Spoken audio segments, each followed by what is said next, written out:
agnostics, long-haired weirdos, short-haired weirdos, vandals, hooligans. The government, hug the government, love the government, hug the government, love the government, hug the government. Welcome to The Politics Guys, a place for bipartisan, rational, and civil debate on American politics and policy. I'm Michael Baranowski, a professor of political science at Northern Kentucky University. I'm joined today by my conservative counterpart, Cleveland area attorney and defender of freedom, Jay Carson. Hey, good afternoon, Mike. Hey, Jay, how you doing? Well, so I got the whole family out of town, so I'm lonelier than Liz Cheney at Lincoln Day dinner. Oh, very, very good.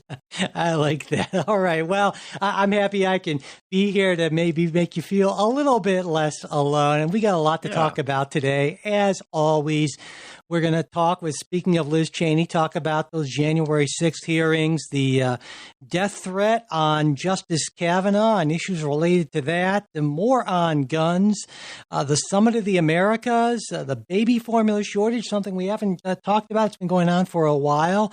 Gas prices and oil company profits. And, we'll see if we'll get to.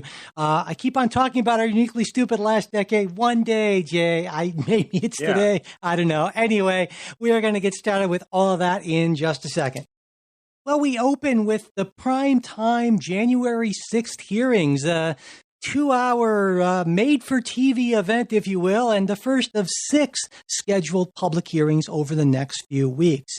Now, the ostensible goal of the hearings is to lay out for the public and for history a clear, complete, and comprehensive record of the attempts to overturn the 2020 presidential election, attempts that, of course, culminated in a mob takeover of the Capitol on January 6th.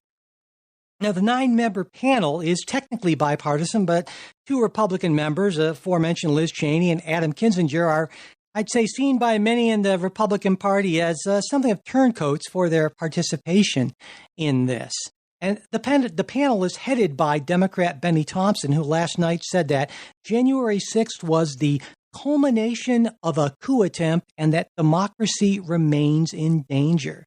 Now, Republican Liz, there you go. Republican Liz Cheney played a prominent role. She was chosen to read one of the most damning pieces of testimony featured last night from White House staffers who told the committee that when Trump was told that rioters were chanting, "Hang Mike Pence," commented, "Maybe our supporters have the right idea. Mike Pence deserves it." So, Jay, I think I know how you feel about Mike Pence deserving it, but what are your thoughts in general on what happened last night? You have. I've been on the record on that. That's a very good record on that. As you've been consistent. But what are your thoughts about what happened last night? And because we're recording this on Friday, I should mention, and more generally, the January 6th committee and this series of hearings that just started out last night. So I should start with a confession / caveat, I guess, right? And that is I did not watch the hearings last night. You tuned into Fox News and had no idea they were going on. No, exactly. I was like, "Where are they? What the hell?" No, I had tickets to go see a band, and I did that instead. So I can understand that. That I had sort of prearranged, right before I knew this was going to happen. So, you ever heard of the war on drugs, Mike? The war on drugs. It seems vaguely familiar. Band. Yes. Oh, a band. No. Okay. Yeah. Okay, So our more hipster listeners will be familiar. Gotcha, But anyway, that's where I was. Okay. So I missed seeing it live, but I have seen excerpts and I've read the reviews. And my sense is a couple things. One, at least in episode 1, we didn't learn anything really shockingly new that we didn't know before. In terms of new factual information, right? I mean, let's put it this way. Did you learn any new facts? The bombshell revelations will be saved for the series finale. Yeah. So there was that. The other piece is that I think is sort of not weird, but the Liz Cheney statement and Benny is different from Benny Thompson's statement, And look, there are a lot of things I like and have always liked about Liz Cheney. I think I get what I think she's doing, right? I mean, she sees Trumpism as a virus or a cancer on the Republican Party, and one that needs to be excised. And I think I get that. And I think I also get the sense of listen, Trump's actions or inactions on and around January 6th are indefensible, right? Or let me put it this way: are indefensible through charges of, I think, dereliction of duty, of irresponsibility. Are they defensible as to whether he committed crimes? Yes, I think they are defensible there. But I think there's also a good faith, argument she's making that, look, the president was woefully incompetent, or again, failed to act when he should have acted. And I think that's important for history to note. Yeah, and right? And I should point out that in typical Trumpian fashion, on Truth Social, Donald Trump just recently posted, right, that January 6th was not simply a protest; it represented the greatest movement in the history of our country to make America great again. So the Trump is doubling down on his insanity, because that's how he works. Yeah. So I guess and I don't really know that, how do I feel about this, or what issues do I have with it? Look, I think it's important for historical record that these things come out. My position early on was this is sort of a political hit job from the start, as shown by sort of the membership of the committee and all that sort of stuff.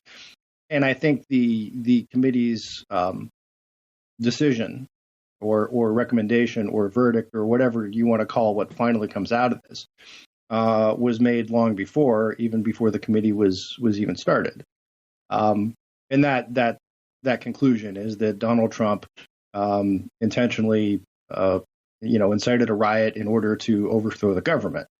I think that's nonsense. But there's a second part of that. And I think when we talk about January 6th, again, I think this is part of what the committee's trying to do, is to argue that, correctly, I believe, that this was not just an event, but a culmination of a larger organized attempt and certain to basically, go back on to try to subvert the will of the American people. And I think there's plenty of evidence of that Donald Trump pushed very hard and explored every means, legal or not, where he could get support to try to remain in office. And to me, the case for that is almost incontrovertible. I guess where I differ with you on that is and this goes back to how we evaluate Trump. And my position was, since January 3rd, when I read the transcript of the call with Brad Raffensperger's in Georgia, is that Trump was delusional. Mentally ill. He really believed.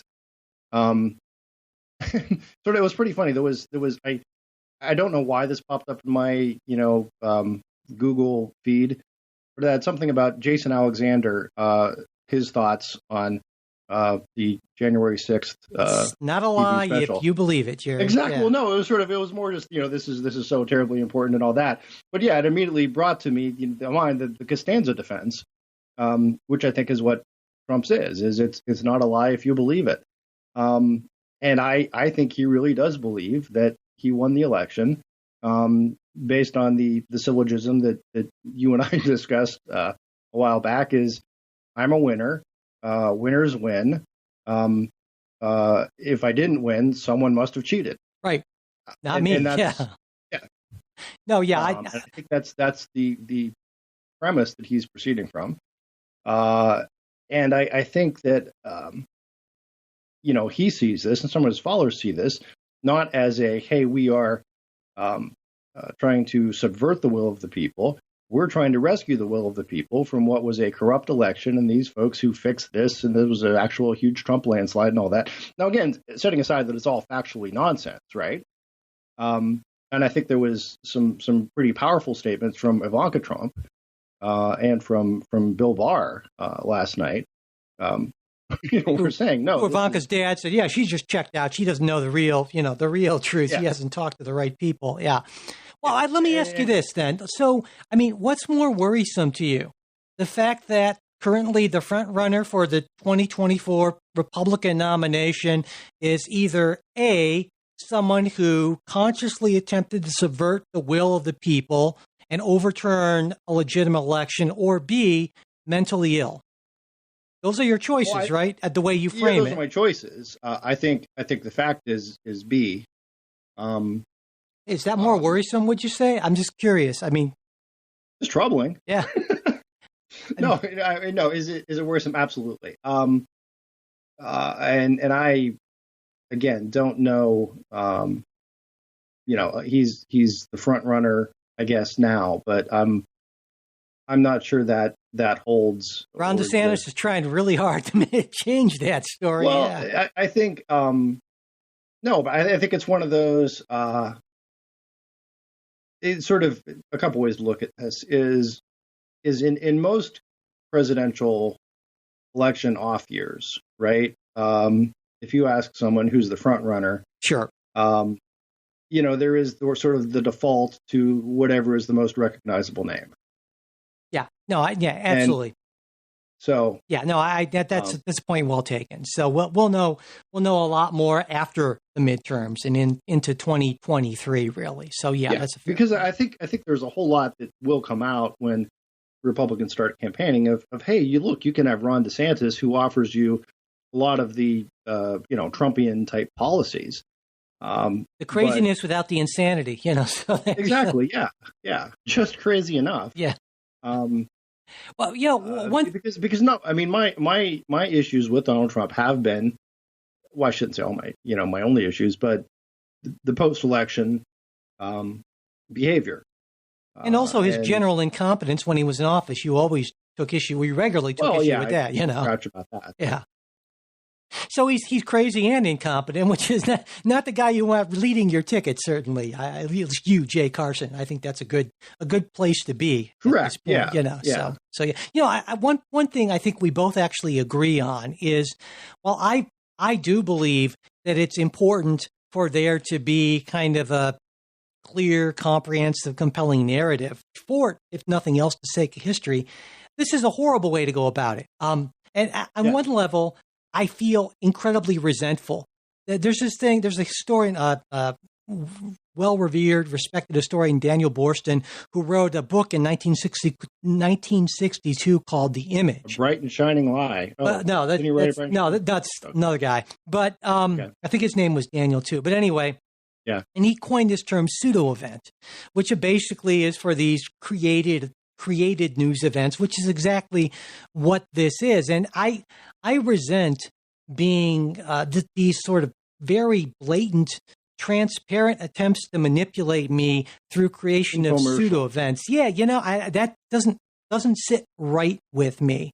But more fundamental than that to me is, if that was the true point to do what I said about the narrative for history and clear and compelling and all that, well, let's think about how you would do that. This would absolutely not be the way you do that with 6 hearings spread out over 2 weeks and 2 hours apiece, 12 hours of hearings.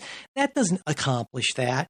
If I wanted to put together that sort of clear narrative, it would be a single document I would release, maybe with the video along with it if you want to include that, and I get that, but not this political miniseries with the blockbuster finale and all that. In fact, my approach would have been find a lead investigator, someone who's really respected by both sides. Maybe ideally, I would say a U.S. attorney that had been appointed by Trump, right? And then you let that person pick a staff and have no members of Congress directly involved in this kind of questioning, preening, presenting, bloviating kind of stuff. And at the same time, to appoint a separate investigator to look into the 2020 BLM protests, as a lot of folks on the right in Congress wanted. And then that's what you would do if you really cared about the truth here. But, I've said it before. Politicians are, generally speaking, at least at this level, they're awful people. They're not good people. I don't care who says otherwise. There may be some exceptions. I'm sure there are, but for the most part, they're deeply broken, messed up, awful, narcissistic, power-hungry, sad, psychologically broken people. And they're the ones who run our country. And this is what you get. So this was never about the truth. You're right about that. I agree with you. But I think the truth is important. But we're not going to get this out of this committee, sadly. So that's kind of my take on how you would go about it if you really cared about those things. And I wanted to. Well, what do you think about that? Well, I mean, part of me. No, I agree with you 100% on the spectacle of this. Yeah. And the fact that the committee reached out to various television producers to to put this together to make it a compelling TV show rather than actual hearings. That offends me on such a deep level. You gotta say, it really does. I understand the reasoning. Get that though, right? I mean, I think there's not.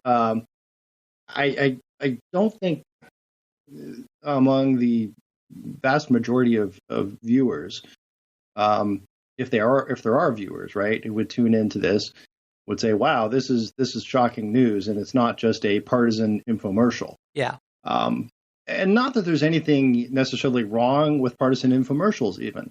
But let's call it what it is, right? Yeah. I mean, think about it. That's what political conventions are, right? It's a partisan infomercial. Exactly. But it's still news. Trying to dress it up with the appearance of this is a somber hearing, right? And all the gravitas and all, especially when it's just essentially one party doing it. The other thing that strikes me about this that makes it just bad television is I'm looking back and thinking of other like high drama government hearings, right? And obviously the big one that I was alive for but don't really remember was Watergate. Watergate, sure. I do remember this is like one of my like a first memory of mine almost, right? Is the word Watergate and my parents talking about Watergate, and I would have been 3 years old. And my mom has the story about she gave birth to my sister like during the Watergate hearings. And that was sort of what she was like watching the whole time when. But it's there does, and part of the Watergate hearings, and then the next one that jumps to mind is the Iran-Contra hearings, which I was old enough to remember and watch, and Oliver North standing, broad-shouldered and in front of Congress, and the beautiful Fawn Hall. What was it? They're fabulously 80s hair. Yeah, I remember all that. Yeah. But anyway, I mean, that had the excitement in that was, and even the Clarence Thomas, Anita Hill hearings, which were a little different in that they're confirmation hearings as opposed to a investigative hearing. But what tied that all together for the most part is you didn't know what was going to happen, right? And you were watching news happening then and there. It was like, oh my God, what's he going to say? In this case, you really don't have any of that. Yeah, it's all right? scripted. Yeah, absolutely. And I think that just takes away some of the drama. So they're not hearings. I mean, properly stated. Let's put it this way: I don't think there's anyone in America who would say, "Boy, January 6th was Donald Trump's finest hour." Except Donald Trump, apparently, who believes, yeah. And maybe like a certain small but very loud percentage of his followers. Yeah, and even that small percentage would still be like, he probably should have called in the National Guard. You know what I mean? Though apparently now he says that. Apparently now, though, Trump says that he called in 20,000 troops. Though there's conveniently no record of that actually happening. So but like you said, he lives in his own universe where if he decides that's what the past was, that's what the past was. So anyway, and so what we're left is this sort of, it's an interesting topic for discussion, like between you and me was this a premeditated coup to overthrow the will of the people, or is he just delusional? Is it a little bit of both? Was he, he spouted off and said a lot of irresponsible things, and there was a protest that got out of hand? Or was this, again, a premeditated attack of people who really were going to hang Mike Pence and all that? And those are things that partisans can talk about, but there's no real news bomb revelation, I don't think, that's going to come out. Yeah. At least not yet, right? Unless we've got, the committee's, if Bill Barr shows up and says, Donald Trump ordered me to kill Mike Pence, that would be news. I don't anticipate that. In the gripping finale, but I mean that the committee's kind of leaked like a sieve, so it's not like, I don't think we're. Well, but that was the point of the committee in the first place. Yeah. Right. Was the kind of it's sort of like all like here's the trailer for the next episode of Kenobi kind of thing, right? Yeah. That's the whole thing, is you leak to kind of create buzz. Or even if there's an email from someone in Trump's inner circle, if there's an email from Peter Navarro, dear Enrique, the head of the Proud Boys, thanks for your commitment to storming the Capitol. Here's the doors we're leaving open or something. Yeah, absolutely. Yeah. But I think more sort of insidious than that are these legal or extra legal efforts, not the clearly criminal riot sort of things that were done, and that will be featured in future episodes of this series. Though we already know, I think there may be revelations. Who knows? I would be surprised, but we kind of already know. We talked about Eastman and that whole kind of plan and so forth. And I should point out that Congress has the authority to hold these hearings because of its ability to legislate on this, and there's actually been, during the time this has gone on in this last week, some fairly under-publicized movement on this. This week, it was actually reported that Senate negotiators are close to coming to an agreement on a bipartisan deal to amend the Electoral Count Act to make it clear that the vice president's role is strictly ministerial, meaning that he just announces the votes and doesn't have any kind of independent role in certifying or accepting them. The vice president does not select the next president. Exactly. We thought we all knew. But there's also supposedly something in there that's going to raise the bar for a congressional objection and making other changes as well. And this is the important stuff, I think, because I think, not to say that the riot wasn't horrific, but using these sort of semi-legal mechanisms that will still be potentially in place and vulnerable in a way that I'm assuming Capitol security won't be in 2024, or January of 2025, that's a whole different thing. And I think it's at least encouraging that there does seem to be at least some likelihood that Congress will address what I see to be one of the real key problems here. Yeah, no, I think that's absolutely right. I mean, the Electoral Count Act was and is, I think, unconstitutional. It was passed for a very specific situation that happened to exist at a very specific point in time and is unlikely to ever be repeated. I absolutely think it should be gotten rid of.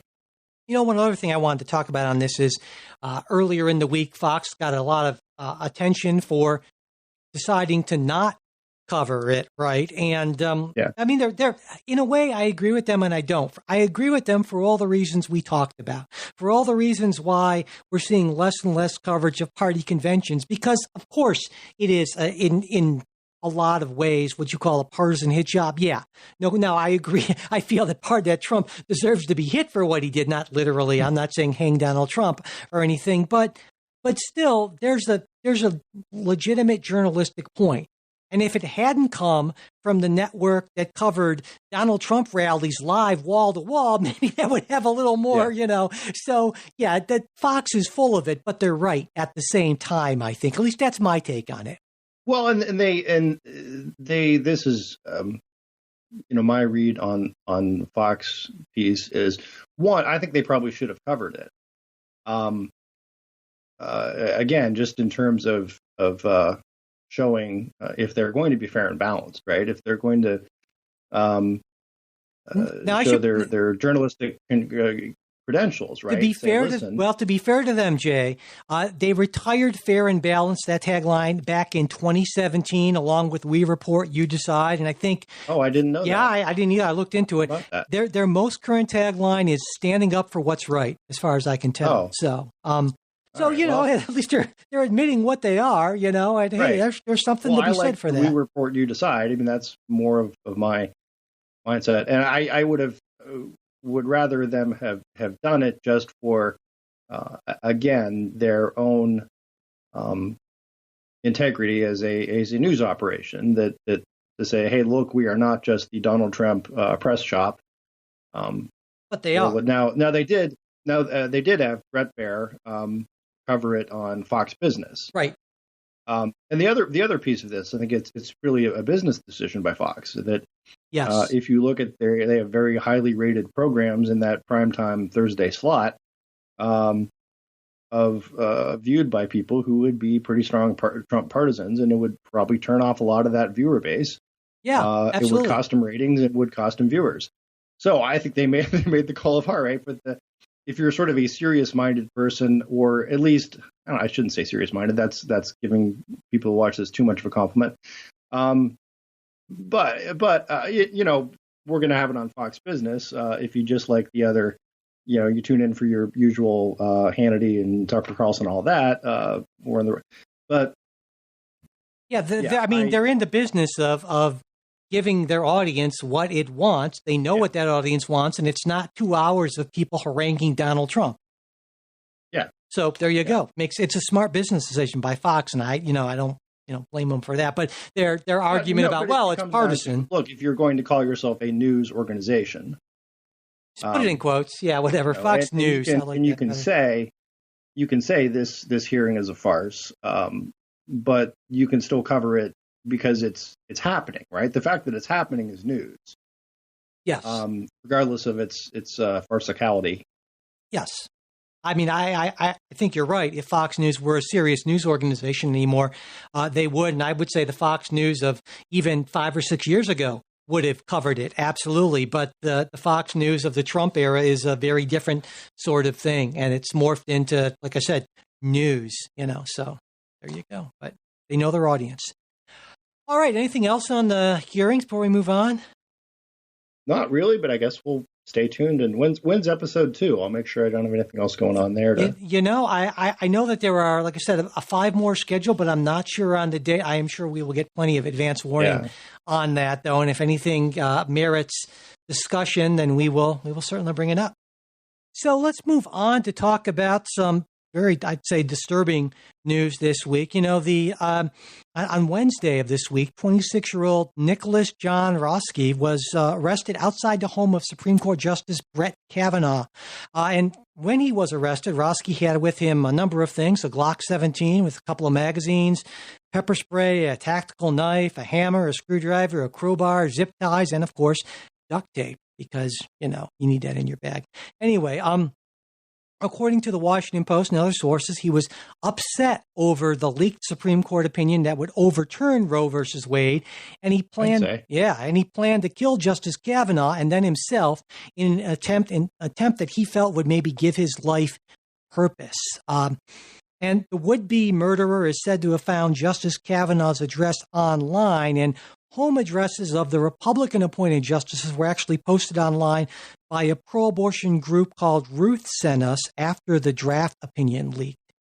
And shortly after Justice Alito's draft leak, Attorney General Merrick Garland directed the U.S. Marshal Service to provide around-the-clock security at the homes of all the justices in the wake of what you would expect, increased threats and protests, both at the court and outside of justices' homes. And after Roski's arrest, Attorney General Garland told reporters that threats of violence and actual violence against the justices, of course, strike at the heart of our democracy, and we will do everything we can to prevent them and to hold people who do them accountable. And just 2 days after the leak of Justice Alito's opinion, a draft opinion, Texas Republican Senator John Cornyn, who serves on the Senate Judiciary Committee introduced the Supreme Court Police Parity Act of 2022, which was passed 4 days later by unanimous consent in the Senate. And this would provide the justice's security equivalent to the legislative and executive branches, which would include providing protection for immediate family members if the Marshal Service feels that that's necessary. Now, this hasn't yet been approved by the House because Democrats are hoping to put together a bipartisan, a broader consensus bill that would extend protection to clerks and other Supreme Court staffers, though Speaker Pelosi said late this week that she plans a vote on the measure next week. So, Jay, what are your thoughts on all this? I say it's, I guess, sadly predictable. Yeah. Right? Well put. Eventually, this would happen. This would come to. It's fortunate that he was stopped or stopped himself before this went any further. I think it ought to be a call to people right and left, but mostly left, to dial back the rhetoric on these things. I mean, I'm thinking of the Chuck Schumer statements of 2020 about you have unleashed the whirlwind and you're not going to know what hit you. Those statements made directed at the Supreme Court on the steps of the Supreme Court in 2020. Or calls to hang the vice president, right? Yeah, exactly. That would fit in. As I said, I'm against hanging the vice president. But I guess the other piece of this that I find troubling is we do have federal statute on the books that prevents picketing at justices' homes in order to try to gain some sort of advantage or persuade them on an opinion that the Justice Department has chosen not to enforce. And I think that's the White House has refused to condemn these protests at the justices' homes. Again, that they support the right to peaceful protest. And again, for a lot of, if you're a Republican, that sort of has the echo of 2020 in terms of peaceful protest and what that means. So, I'll say, Jay, on that, there's a line right between peaceful protest and harassment. And yeah. I think you and I both support the right to peaceful protest, but I think we both also are against harassment. Oh, yeah. So, no, but when I referred to that, the 2020 thing was that the euphemism for so many of the protests of 2020, where it was the reporter reporting on the mostly peaceful protest with the building burning in the background. Well, sure. Yeah. That there are elements within a lot of large protests, whether they're whatever they are. Yeah. And again, I would say there's no First Amendment issue here at all. The First Amendment allows reasonable time and place restrictions on speech. Yeah. And if you want to protest out in front of on the steps of the Supreme Court, well, have at it. If you want to schedule a march down Constitution Avenue or rally in front of your state house or whatever, that's all very, very protected, and you have absolutely every right to do that. But the harassment of public officials at their own homes, I think, very much crosses the line, and I agree. I think it's part and parcel of a really astonishing decline in just general trust in government over time. I mean, starting from really the late 50s, which is kind of where modern polling started, through the mid 60s, around 70% or more of Americans trusted the government to do the right thing most of the time or just about always. Look, in 2022, only around 20% of Americans feel the same way. That's enormous, right? And the thing is this isn't just party based, because even while people tend to have higher levels of trust when their party controls the presidency, even then, the last time a majority of people in the president's own party had a high level of trust, or a more than 50% level of trust, was 2006. So it's over 15 years ago, right? So, and the court's been different to an extent. There've been higher levels of trust, but even the court's been sucked into this, right? Unfavorable impressions of the court have been on the rise. With majority disapproval of the court and of the justices as well. And of course, I think so much in our political rhetoric just drives this. I mean, and for instance, Ken is an incredibly smart guy, our own Ken Katkin, right? And I agree with him on a lot.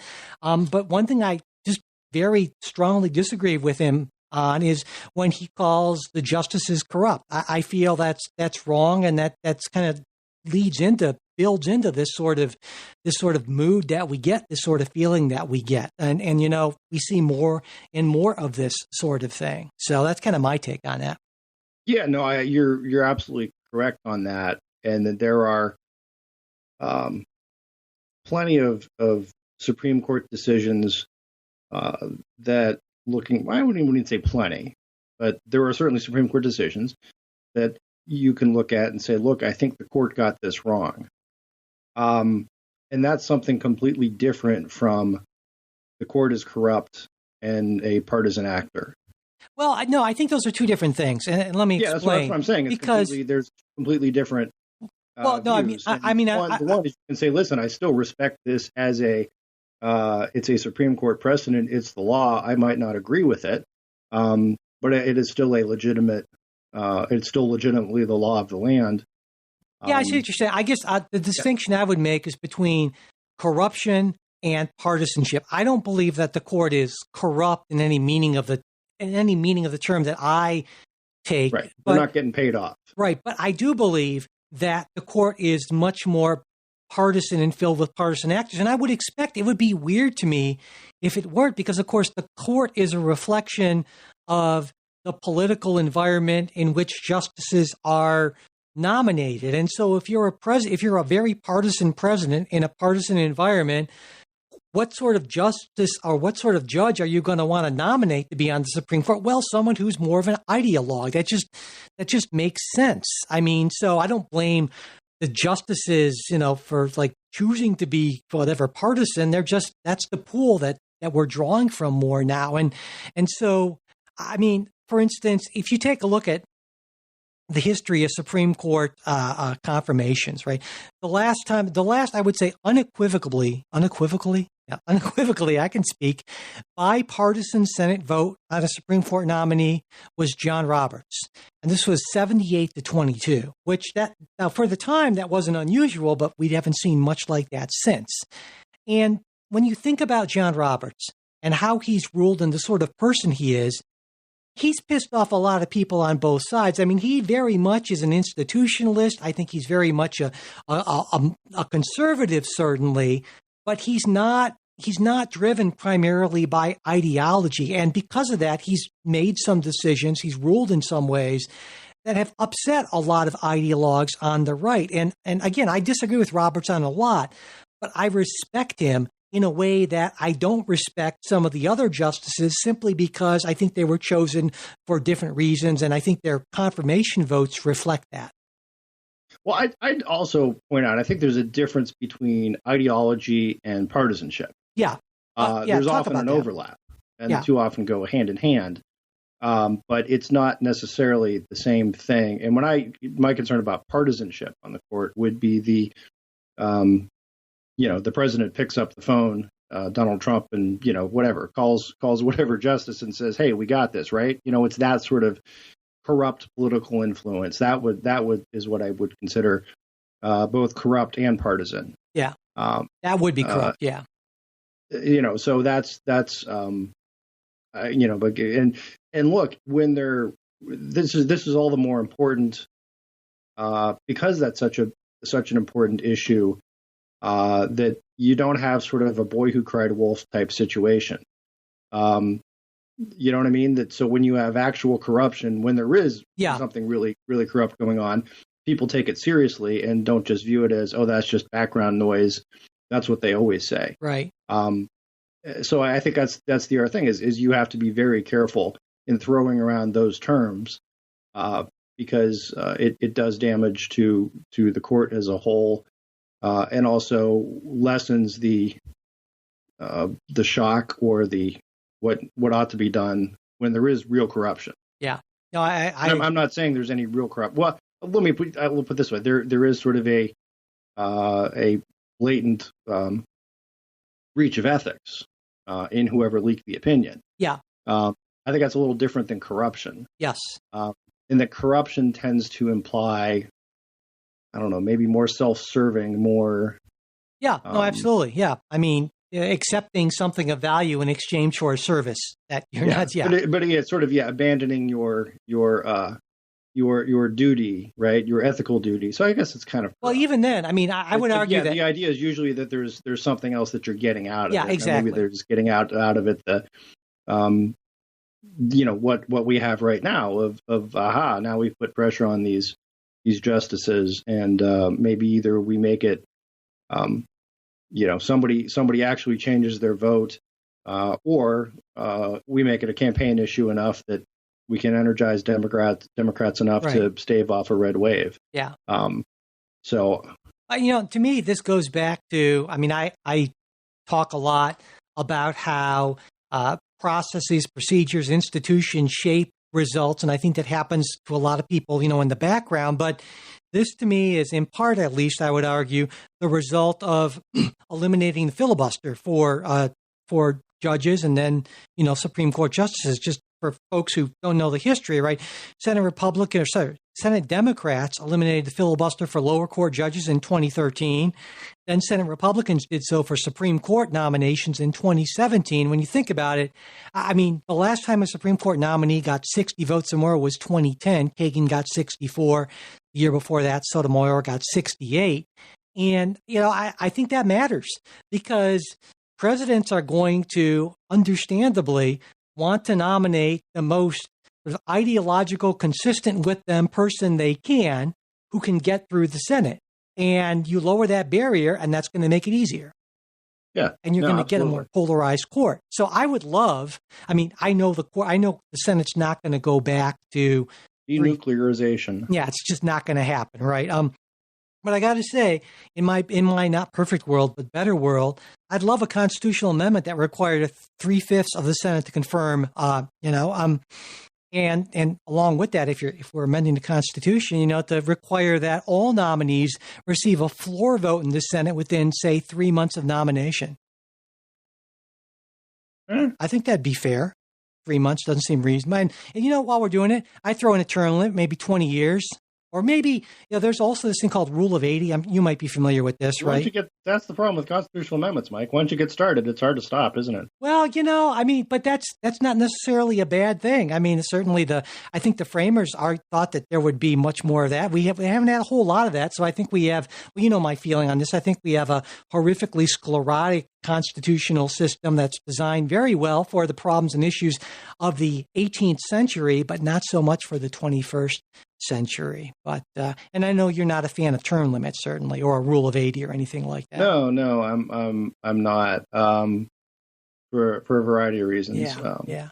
There's I don't know if I mentioned this before, but the idea that I think it would make more sense if every presidential election winner be given a nomination, and that could actually be done legislatively as opposed to, because of course Congress controls the size of the of the court. Then you would have you would have a constantly growing court. Yeah, I'd be okay with that. So that's fine with me. Right. At some point, you have 47 justices or something. They probably wouldn't get that big, but yeah, some folks would argue that if you're going to do that, you need to become unwieldy. Yeah, you need to combine that with some kind of a term limit idea. Now, there are some folks who have floated the idea that you could through legislation basically force justices after a certain point, say the age of 80 or the Rule of 80, that's when your age and years of service equals 80, you could force them into taking sort of a required senior status, or which is sort of what they do in the federal courts of appeal. Exactly. So, but I think that if that ever came to the Supreme Court, that would not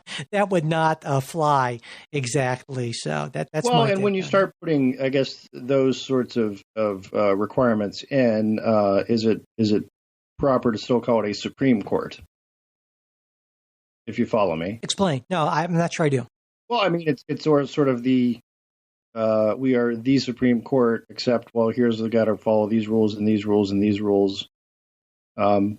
as compared to the way the Constitution reads right now, is all judicial power shall be vested in one Supreme Court. Yeah, well, I mean, this would not change the vesting of judicial power. It would just change membership.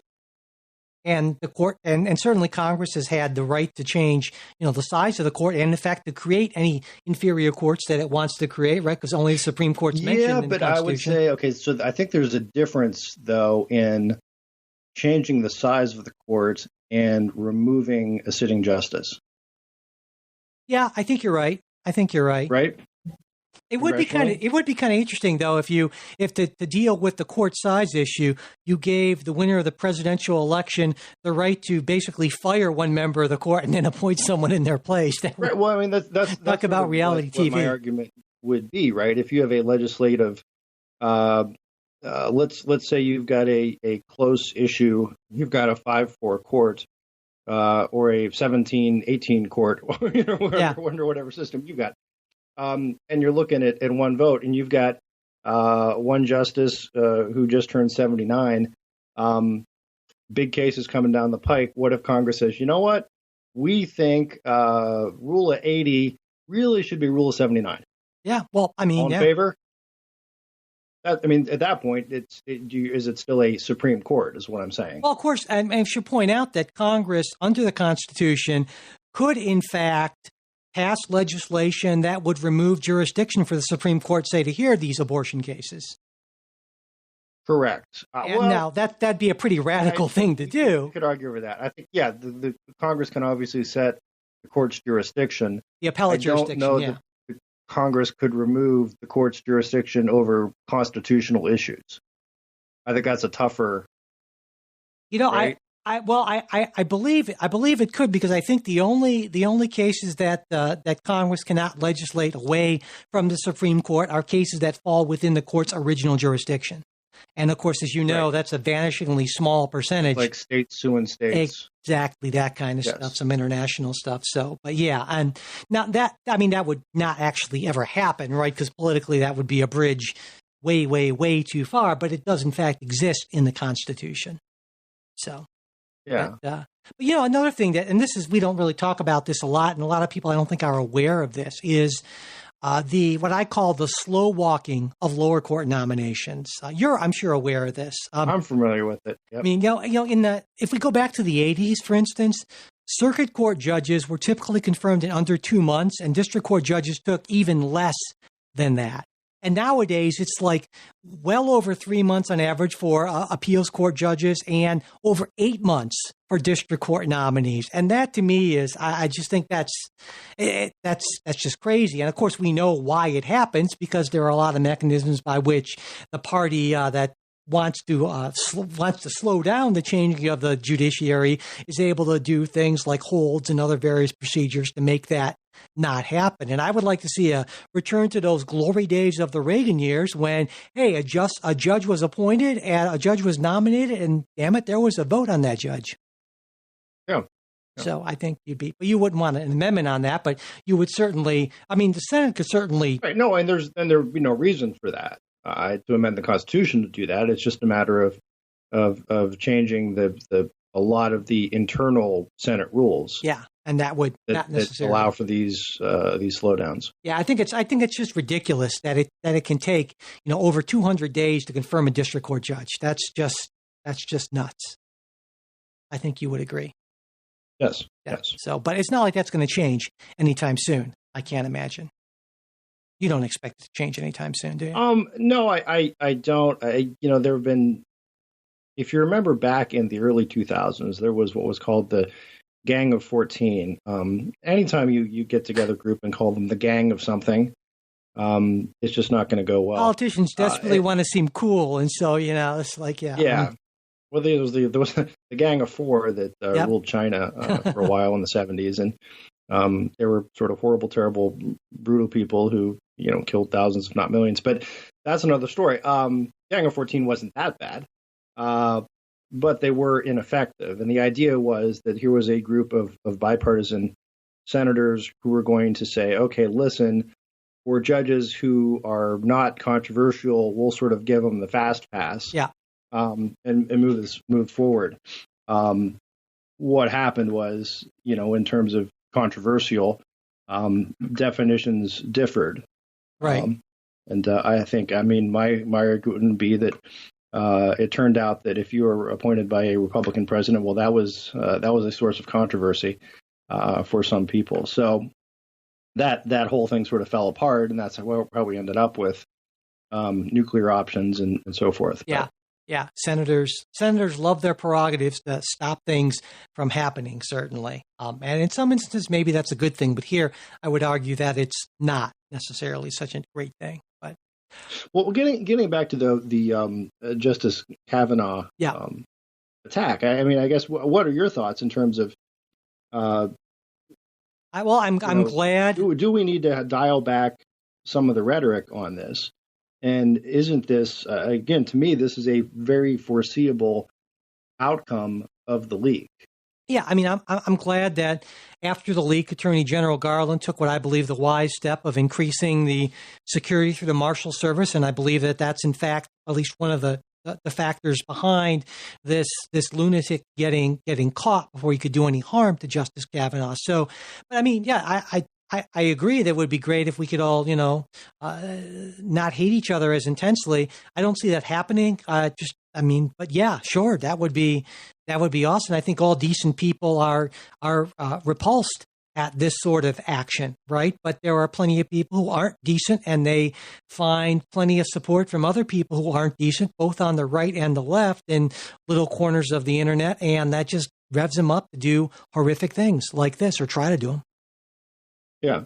Do you think at some point the Biden administration should make a statement saying we do not endorse protests at justices' houses?